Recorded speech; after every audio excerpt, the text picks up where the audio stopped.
It's a battle for the future of America. You work for us! You work for us! A battle between those who say we need less government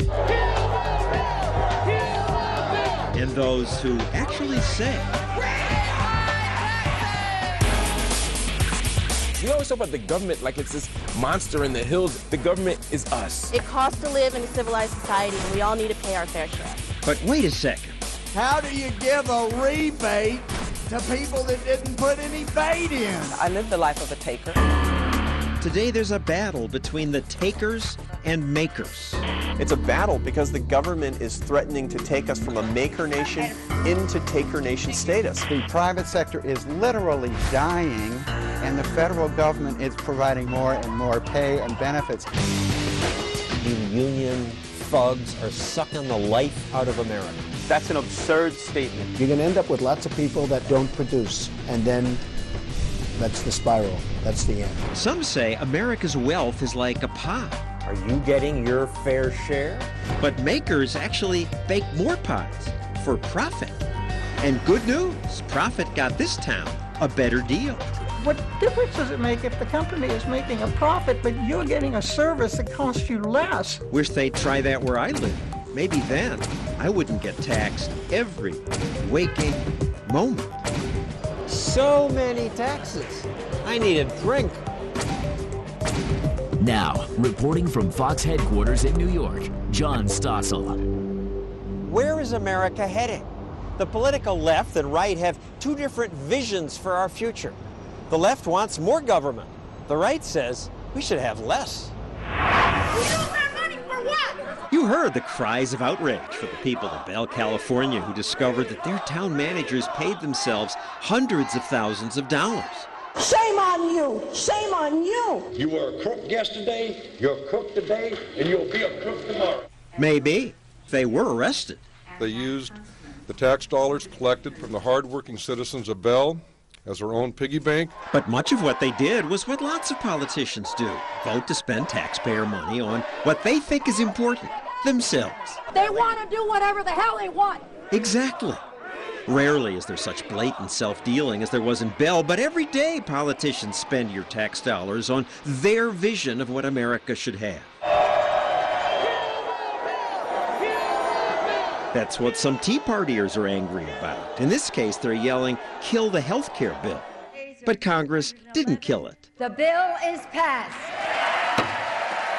Passed along with the Serve America Act and Wall Street reform, plus foreclosure relief and children's health insurance and extended unemployment and, of course, the stimulus.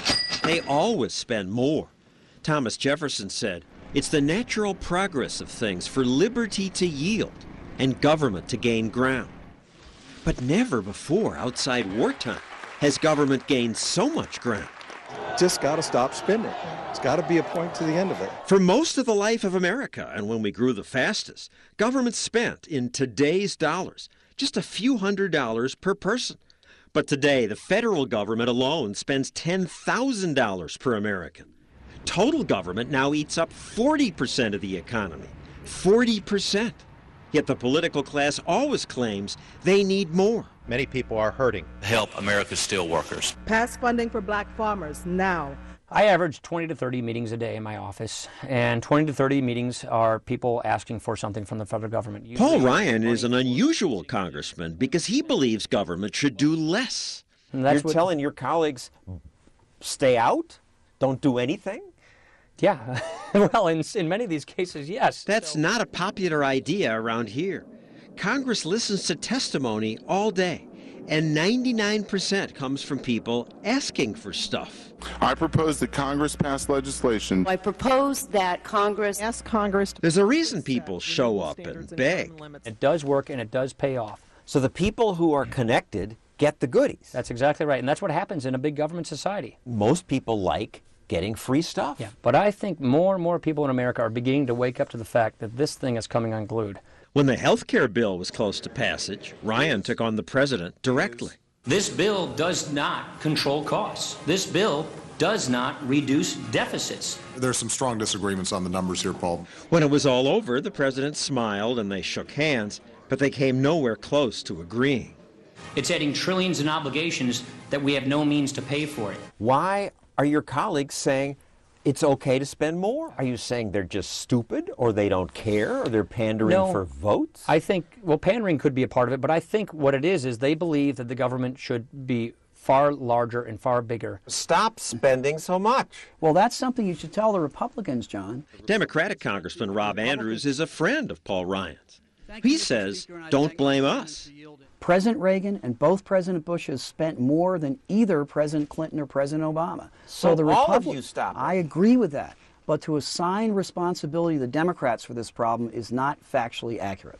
It's true that in the past, government has grown just as much, sometimes more, under Republicans. But these days, it's the Democrats who are most eager to spend.